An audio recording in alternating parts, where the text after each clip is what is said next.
بسم اللہ الرحمن الرحیم۔ السلام علیکم ناظرین، آج میں آپ کے لیے انتہائی دلچسپ، خوفناک اور سنسنی خیز کہانی لے کر آئی ہوں۔ لیکن کہانی شروع کرنے سے پہلے آپ سے گزارش ہے کہ اگر آپ ہمارے چینل پر نئے ہیں تو ہمارے چینل کو ضرور سبسکرائب کیجیے تاکہ آپ کو ہماری ویڈیو سب سے پہلے ملیں۔ رات کا گہرا اندھیرا چھایا ہوا تھا۔ سارے گاؤں میں موت کے جیسی خاموشی تھی، سوائے کتوں کے بھونکنے کے اور کوئی آواز بھی سنائی نہیں دے رہی تھی۔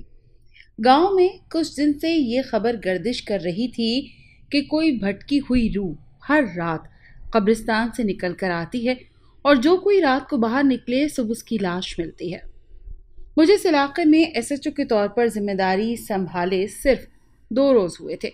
متعلقہ چوکی میرے ہی علاقے میں تھی اور معمول کے مطابق میں رات میں اپنے کچھ سپاہیوں کے ہمراہ گشت پر نکلا تھا۔ اس گاؤں میں داخل ہوتے ہی ایک عجیب سی ویرانی نے استقبال کیا۔ گاؤں کے لوگ اگرچہ جلدی سو جاتے ہیں، لیکن جو بات مختلف تھی وہ یہ کہ کسی بھی گھر سے ذرا سی بھی کوئی آواز سنائی نہیں پڑتی تھی۔ اس گاؤں کی پولیس چوکی کا یہ میرا پہلا دورہ تھا۔ سب انسپکٹر اور سپاہی گشت پر تھے اور انسپکٹر اپنے دفتر میں تھا۔ مجھے دیکھ کر تھوڑا سا حیران ہوا کیونکہ عموماً چوکی کا دورہ دن میں کیا جاتا ہے، رات میں نہیں۔ لیکن اگلے ہی لمحے انتہائی پیشہ ورانہ انداز میں سلیوٹ اور سلام کیا۔ اس کا نام اس کی وردی کے اوپر عبداللہ لکھا تھا۔ اچھا، تو عبداللہ، آپ کے علاقے میں کیا حالات ہیں؟ میں نے سوال کیا۔ سر، باقی تو سب کنٹرول میں ہے، لیکن اس روح کا معاملہ میرے لیے معمہ بن چکا ہے۔ ہمارے سپاہی قبرستان کے باہر پہرا دیتے رہے، لیکن کب کس طرح کس کا قتل ہو جاتا ہے سمجھ ہی نہیں آتا۔ اب تک 5 لوگ مارے جا چکے ہیں، جن میں سے تازہ قتل آج صبح ہوا، اور حال یہ ہے کہ گاؤں کے لوگ رات تو کیا دن میں بھی باہر نکلنے سے ڈرتے ہیں۔ کیا آپ نے لاشوں کا پوسٹ مارٹم کروایا؟ 4 لوگوں کے لواحقین تو پوسٹ مارٹم کے لیے راضی ہی نہیں ہوئے، لیکن جس ایک شخص کا پوسٹ مارٹم کروایا گیا اس کا پورا جسم نیلا پڑ چکا تھا اور گردن کے پاس صرف ایک سوئی کی نوک جتنا زخم تھا۔ پوسٹ مارٹم رپورٹ کے مطابق زہر دیے جانے کا امکان ہے۔ اور وہ 4 لوگ جن کا پوسٹ مارٹم نہیں کروایا جا سکا، کیا ان کی موت بھی بظاہر ایسے ہی ہوئی؟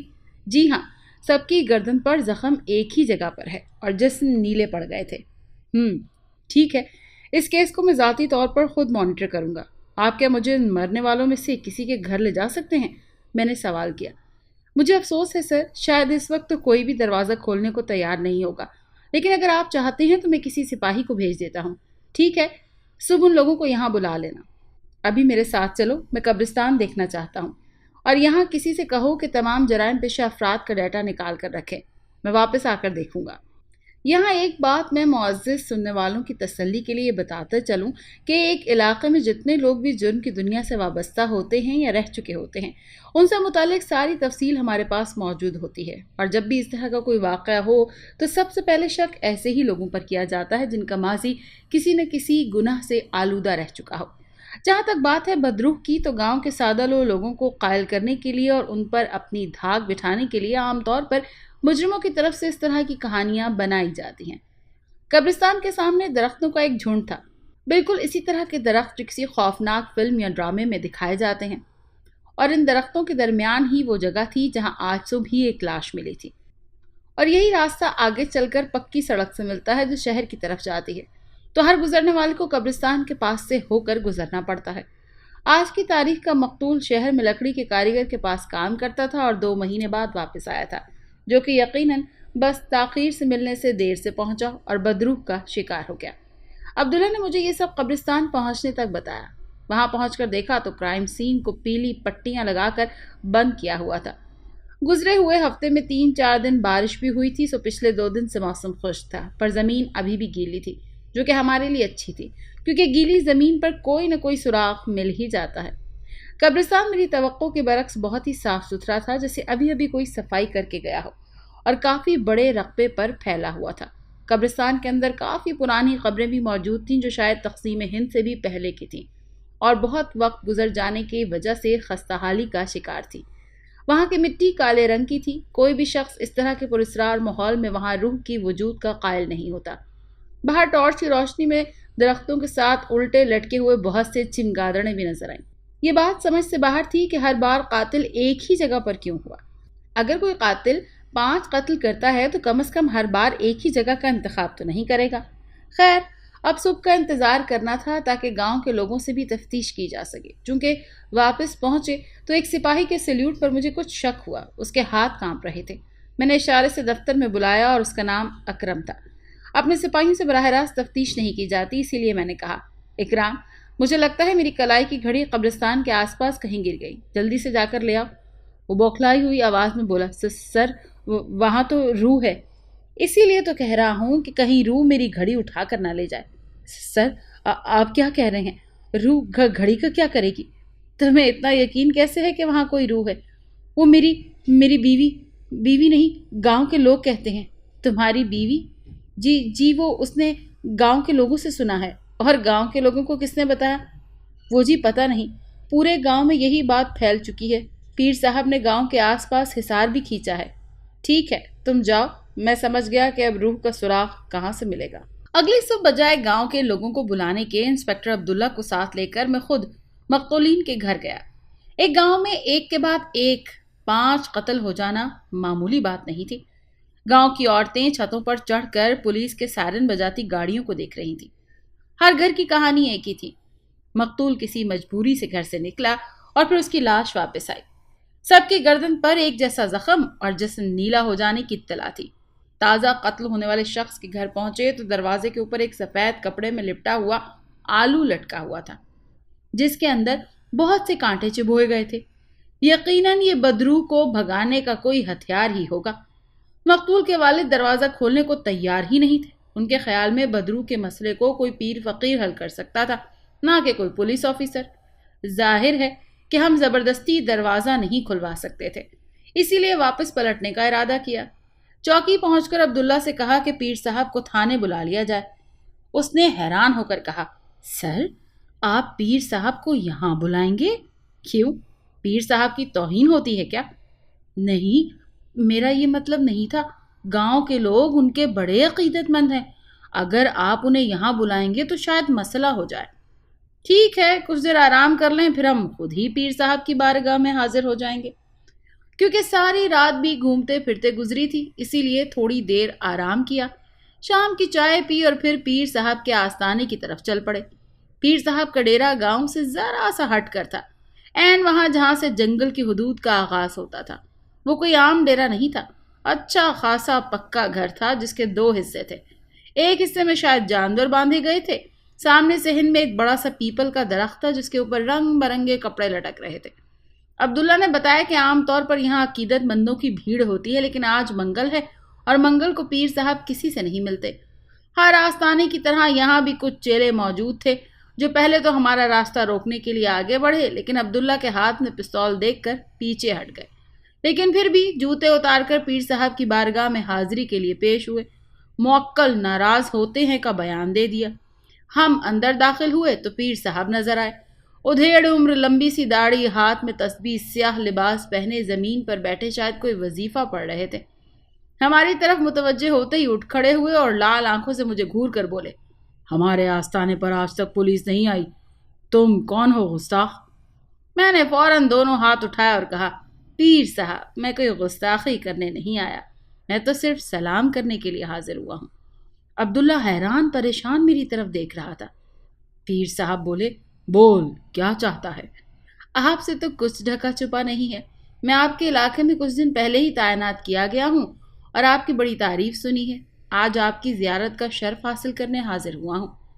پیر صاحب کو تعریف یقیناً اچھی لگی تھی۔ چارپائی پر بیٹھتے ہوئے ہمیں بھی بیٹھنے کا اشارہ کیا۔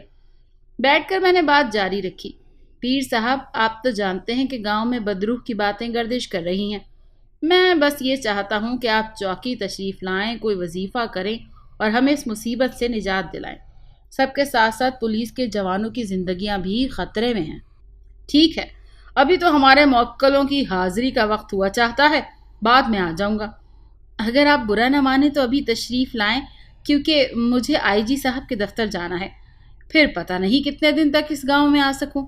اپنے موکلوں سے کہیں کہ وہیں آ جائیں۔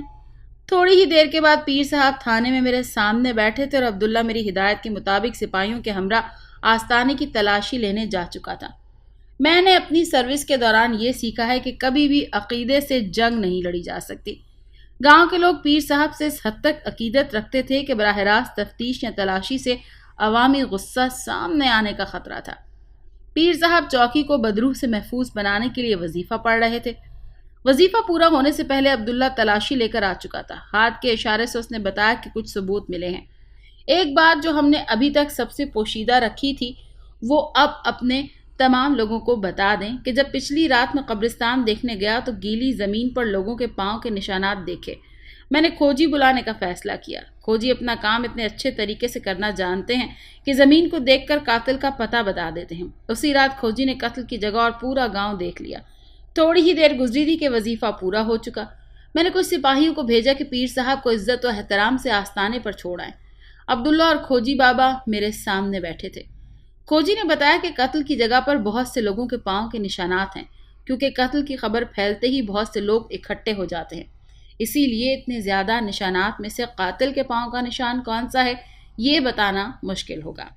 لیکن ایک سراغ جو بہرحال ملا ہے وہ یہ ہے کہ قبرستان میں پتوں والی ٹہنی گھما کر پاؤں کے نشان مٹانے کی کوشش کی گئی ہے۔ جہاں تک پتوں والی ٹہنی گھمائی گئی ہے وہاں سے آگے 2 لوگوں کا کھرا ملتا ہے، جن میں سے ایک گاؤں کے باہر تک گیا ہے، لیکن باہر پگ ڈنڈیوں پر گھاس کے اوپر کھرا نہیں مل سکا، اور دوسرا گاؤں سے گھوم کر دوبارہ قبرستان تک گیا ہے اور وہاں سے چوکی پر آیا ہے، لیکن عجیب بات ہے کہ پھر چوکی سے باہر نہیں گیا۔ یہ بات حیران کن تھی کہ چوکی سے واپس کون نہیں گیا، لیکن میں سمجھ چکا تھا۔ دوسری طرف عبداللہ نے بتایا کہ پیر صاحب کے آستانے کے جانوروں کے باڑے میں بھوسے والے کمرے سے پورے گاؤں کا ایک نقشہ ملا ہے، جس پر قبرستان کے اندر ایک جگہ پر کراس کا نشان لگا ہے، اور دوسری چیز یہ کہ وہاں ایک جوتوں کے جوڑے کے نیچے کالی مٹی لگی ہوئی تھی، بالکل ویسی جیسے قبرستان کے اندر ہے، جبکہ اس کے علاوہ اور کوئی سراغ نہیں ملا۔ جوتوں پر لگی مٹی کوئی بڑی بات نہیں، لیکن گاؤں کا نقشہ ملنا کافی بڑی بات ہے۔ میں اپنے کچھ سپاہیوں کو سول کپڑوں میں پیر صاحب کے آستانے کے آس پاس رہنے اور ان پر نظر رکھنے کی ہدایت پہلے ہی کر چکا تھا۔ اب باری تھی تھانے میں موجود لوگوں کی تفتیش کی، کیونکہ سب سے پہلے اس دشمن کو تلاش کرنا چاہیے جو آپ کے دوست کے روپ میں دشمنی کرے۔ میں نے حکم دیا کہ سب سپاہیوں کو الگ الگ کمروں میں بٹھا دو۔ چوکی میں پچھلے کچھ دن سے صرف 4 سپاہی موجود تھے۔ ظاہر ہے انہی میں سے کوئی قاتل کا دستراز تھا یا شاید خود ہی قاتل تھا۔ انہی 4 سپاہیوں نے قبرستان کے باہر پہرا دیا تھا، لیکن میرے آنے کے بعد ضلع کے صدر تھانے کے سپاہی پہرا بھی دے رہے تھے اور پیر صاحب کے آستانے پر نظر بھی رکھے ہوئے تھے۔ سب سے پہلے جن 2 سپاہیوں سے پوچھ گچھ کی ان میں سے کوئی ایسی خاص بات نہیں کہ جس کو میں بیان کروں، لیکن تیسرے نمبر پر اکرام اور چوتھے نمبر پر توقیر کی باری آئی۔ حیرت انگیز طور پر اکرام کل رات کی طرح بوکھلایا ہوا نہیں تھا، لیکن پھر بھی کہیں نہ کہیں اس کی آنکھوں میں ڈر نظر آ رہا تھا۔ میں نے آنکھوں میں آنکھیں ڈال کر کہا، اکرام کیا ضرورت تھی تمہیں اتنے سارے قتل کرنے کی؟ کتنے پیسے وصول کیے؟ میں نے ایک عرصے سے یہ طریقہ تفتیش اپنایا ہوا ہے۔ اگر آپ کسی سے سچ اگلوانا چاہیں تو اس پر الزام لگا دیں اور پھر آرام سے بیٹھ کر اس کے چہرے کے تاثرات تبدیل ہوتے ہوئے دیکھیں۔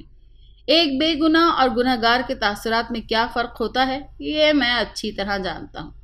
وہ ایسے تڑپا جیسے مچھلی پانی سے باہر آ جائے۔ صاحب میں کیوں کسی کا قتل کروں گا؟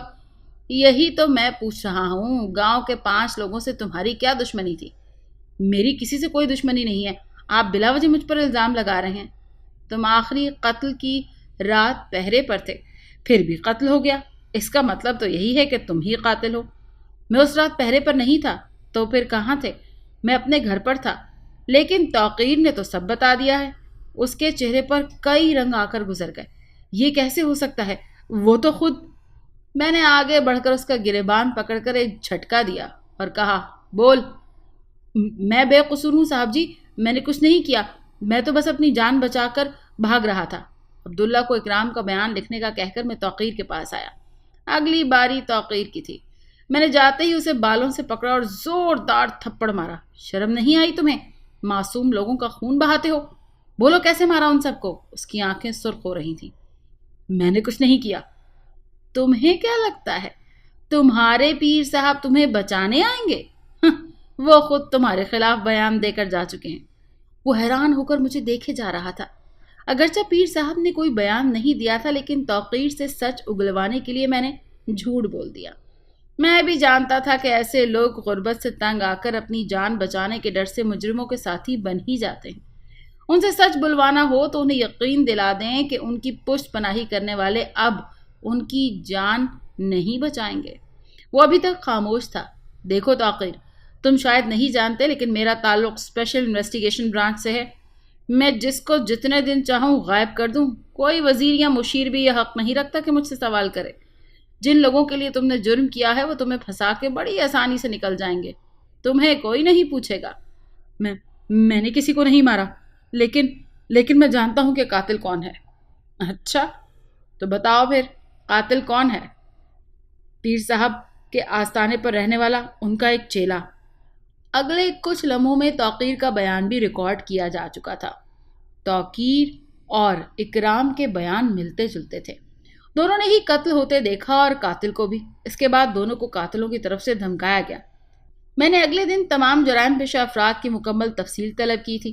اس میں سے کچھ ہولناک انکشافات مزید سامنے آئے۔ اکرام اور توقیر کے بیانات میں یہ بات واضح تھی کہ پیر صاحب یکے بعد دیگرے 5 لوگوں کے قتل کے ذمہ دار ہیں، جن میں سے آخری قتل اکرام اور توقیر نے خود دیکھا تھا، لیکن انہیں اس انداز سے ڈرایا اور دھمکایا گیا کہ وہ ڈر کے مارے خاموش ہو گئے۔ اب پیر صاحب اور ان کے حواریوں کو پکڑنے کے لیے جال بچھانا بہت ضروری تھا۔ جن 2 سپاہیوں نے قتل ہوتے دیکھے وہ اس ظلم کی وجہ نہیں جانتے تھے۔ ہمیں انتظار کرنا تھا۔ اگلی 4 راتیں خاموشی سے گزر گئیں۔ کوئی ہلچل نظر نہیں آئی۔ میں ابھی اپنے دفتر کے کام چھوڑ کر یہاں نہیں ٹھہر سکتا تھا، اسی لیے دن میں باقی کام کرتا اور شام میں ساری تفصیلات معلوم کرتا۔ 5ویں رات میں چوکی پر ہی موجود تھا جب خفیہ طور سے نظر رکھے ہوئے سپاہی کی طرف سے اطلاع ملی کہ پیر صاحب کے آستانے سے 2 لوگ چادر میں لپٹے ہوئے نکلے ہیں اور قبرستان کی طرف گئے ہیں۔ ہمارے لیے کسی اور کے قتل ہونے سے پہلے وہاں پہنچنا ضروری تھا۔ اگرچہ وہاں سپاہی پہرے پر موجود تھے، لیکن میں نے انہیں چھپ کر پہرا دینے کا حکم دے رکھا تھا۔ گاؤں میں یہ بات مشہور تھی کہ پولیس والے روح کے ہاتھوں قتل ہو جانے کے ڈر سے ڈیوٹی نہیں کرتے، اور یہ خبر پھیل جانا ہمارے لیے اچھا ثابت ہو سکتا تھا۔ کچھ ہی لمحوں بعد میں اور انسپکٹر عبداللہ وہاں موجود تھے۔ سپاہیوں کو تیار رہنے اور گرین سگنل پر سامنے آ جانے کے حکم کے ساتھ پوزیشن سنبھال لینے کو کہہ رکھا تھا۔ قبرستان کے باہر کچھ جھاڑیاں تھیں جو ہمیں چھپنے کے لیے اچھی خاصی جگہ فراہم کر رہی تھیں۔ سامنے درختوں کے نیچے 2 لوگ چادر میں لپٹے کھڑے تھے۔ وہ لوگ آس پاس نظر دوڑا رہے تھے، شاید یہ تسلی کرنے کے لیے کہ وہاں کوئی موجود تو نہیں۔ تھوڑی ہی دیر کے بعد ایک شخص دور سے آتا ہوا نظر آیا۔ میں جانتا تھا کہ یہی ان کا اگلا شکار ہے۔ حیرت انگیز طور پر وہ تینوں قبرستان کی طرف جا رہے تھے۔ میں اور عبداللہ بھی ہاتھوں میں پستول اٹھائے جھاڑیوں کے پیچھے چھپتے قبرستان تک پہنچے اور باہر کی طرف دیوار سے لگ کر جھانکنے کی کوشش کرنے لگے۔ اندر موجود وہ تینوں آپس میں باتیں کر رہے تھے۔ ہمیں جلدی کھدائی کرنا ہوگی۔ مجھے شک ہے کہ پولیس ہم پر نظر رکھے ہوئے ہے۔ کیا ہم پولیس کے ڈر سے اپنا دھندا چھوڑ دیں؟ قبرستان کے اندر کھدائی سے کیا حاصل ہو سکتا ہے؟ میں بھی سوچ رہا تھا۔ شاید وہاں تقسیم ہند سے پہلے کی قبریں تھیں اور سکھ اپنی عورتوں کو زیوروں کے ساتھ دفنا دیا کرتے تھے۔ شاید وہ لوگ پرانی قبروں سے سونا چرا رہے تھے، لیکن یہ صرف میری سوچ تھی۔ لیکن جو کچھ سامنے آیا وہ میرے اندازے سے زیادہ ہولناک تھا۔ وہ لوگ پرانی قبروں سے انسانی ہڈیاں نکال رہے تھے۔ سپاہیوں کو گرین سگنل دے کر میں اور عبداللہ دیوار سے پھلانگ کر اندر داخل ہوئے اور ہاتھ اٹھا لو یہ کہہ کر سامنے آئے، تمہارا کھیل ختم ہوا۔ ہتھیار ان پر سیدھے تان لیے۔ سپاہی ہر طرف سے گھیر چکے تھے۔ ایک نے بیلچے سے حملہ کرنے کی کوشش کی لیکن عبداللہ پر قابو پا چکا تھا اس پر۔ سپاہی بھی آگے بڑھ چکے تھے اور باقی دونوں لوگوں کو ہتھکڑیاں لگا رہے تھے۔ جب دونوں کے چہرے سے نقاب ہٹائے گئے تو جانے پہچانے چہرے نظر آئے۔ گاؤں کے عقیدت مندوں کی جان پیر صاحب اور ان کے آستانے پر پایا جانے والا ان کا خاص الخاص چیلا۔ تیسرا شخص شہر سے انسانی ہڈیاں خریدنے آیا تھا۔ اتنے میں میں نے عبداللہ کو پیشانی پر ہاتھ رکھتے اور سر پکڑ کے گرتے دیکھا۔ بظاہر اسے کوئی چوٹ نہیں لگی تھی، لیکن ٹارچ کی روشنی میں مجھے اس کے ہاتھ نیلے پڑتے نظر آئے۔ میں سمجھ گیا کہ وہ تیسرا شخص اپنا کام کر چکا ہے۔ عبداللہ کو فوراً ہسپتال بھجوایا اور خود واپس چوکی پہنچا۔ وہ ساری رات پیر صاحب کو ڈرائنگ روم کی خصوصی سیر کرواتے ہوئے گزری۔ صبح ہونے تک سب کے بیان ریکارڈ کیے جا چکے تھے۔ پیر صاحب کا اصل نام توفیق تھا، جو یہاں گاؤں میں پیر صاحب کے نام سے ہی مشہور تھا۔ شاید گاؤں کے لوگوں نے ازراہ احترام ان کا نام جاننے کی کوشش ہی نہیں کی تھی۔ جب ہم نے کچھ دن پہلے جرائم پیشہ افراد کی تفصیل دیکھی تو ایک توفیق نامی شخص اسلحے کی سمگلنگ اور منشیات فروشی کے مختلف کیسز میں آس پاس کے تھانوں میں مطلوب افراد کی فہرست میں شامل تھا۔ اس شخص کی جو تصویر موجود تھی وہ منڈے ہوئے سر اور بغیر داڑھی کے تھی، لیکن ایک چیز جس پر میں نے غور کیا وہ توفیق نامی شخص کے چہرے پر کنپٹی کے پاس ایک زخم کا نشان تھا۔ جس دن میں پیر صاحب کے آستانے پر حاضر ہوا تھا اس دن ان کے سر پر بڑی سی پگڑی نہیں تھی اور ہمارے اچانک پہنچ جانے سے وہ پگڑی نہیں پہن سکے۔ اسی وقت میں نے وہ زخم کا نشان دیکھ لیا تھا، لیکن چہرے پر لمبی داڑھی اور سر پر لمبی زلفوں نے شکل ہی بدل دی تھی۔ اب پیر صاحب کی داڑھی اور سر منڈوائے جا چکے تھے اور بالوں کے ڈھیر کے پیچھے سے پولیس کو انتہائی مطلوب توفیق کا چہرہ برآمد ہو چکا تھا۔ اصل میں توفیق اسلحے اور منشیات کی اسمگلنگ اب نہیں کر سکتا تھا کیونکہ پولیس کی طرف سے اس کی گرفتاری پر انعام بھی تھا۔ اب جو طریقہ اس نے شیطان سے شخص نے ڈھونڈا وہ یہ تھا کہ کسی گاؤں میں پیر بن کر ٹھکانہ بنایا جائے اور لوگوں کے اندر یقین کا فائدہ اٹھایا جائے۔ لوگوں کے اعتقاد کو ڈھال بنا کر اس نے نیا شیطانی منصوبہ بنایا۔ توفیق اور اس کا ساتھی راتوں میں پرانی قبروں سے ہڈیاں چراتے اور انہیں بیچتے۔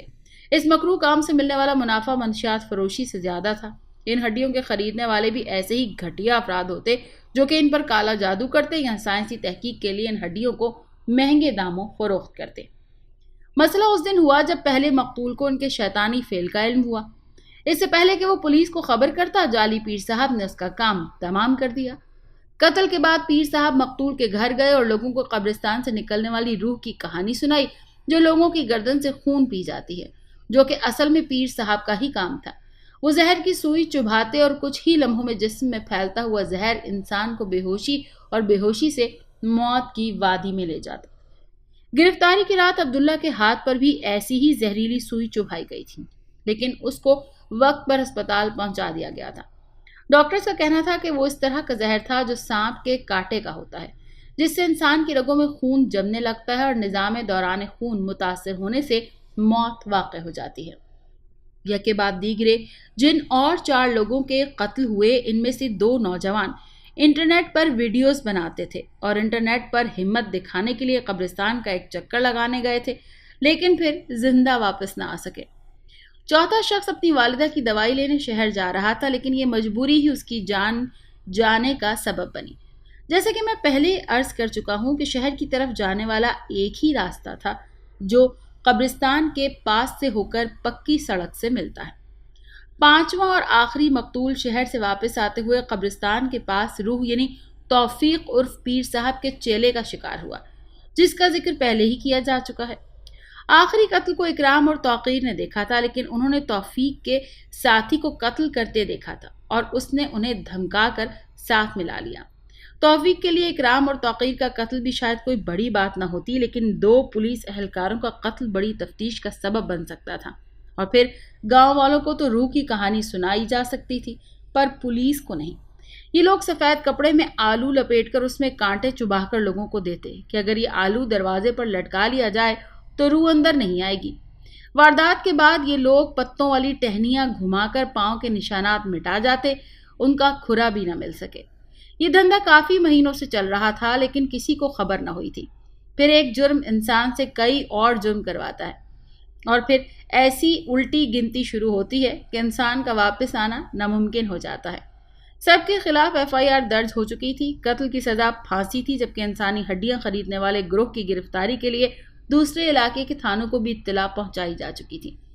گاؤں کے امام مسجد کو بلا کر ساری تفصیل سے آگاہ کیا جا چکا تھا۔ اکرام اور توقیر کو مجرموں کا ساتھ دینے کے جرم میں لائن حاضر کر دیا گیا تھا۔ اگرچہ میرے اختیار میں ہوتا تو انہیں سرزنش کر کے چھوڑ دیا جاتا، لیکن یہ بھی ضروری تھا کہ آئندہ قانون کے رکھوالے مجرموں کے دست راست نہ بنیں۔ اگلا دن جمعۃ المبارک کا تھا۔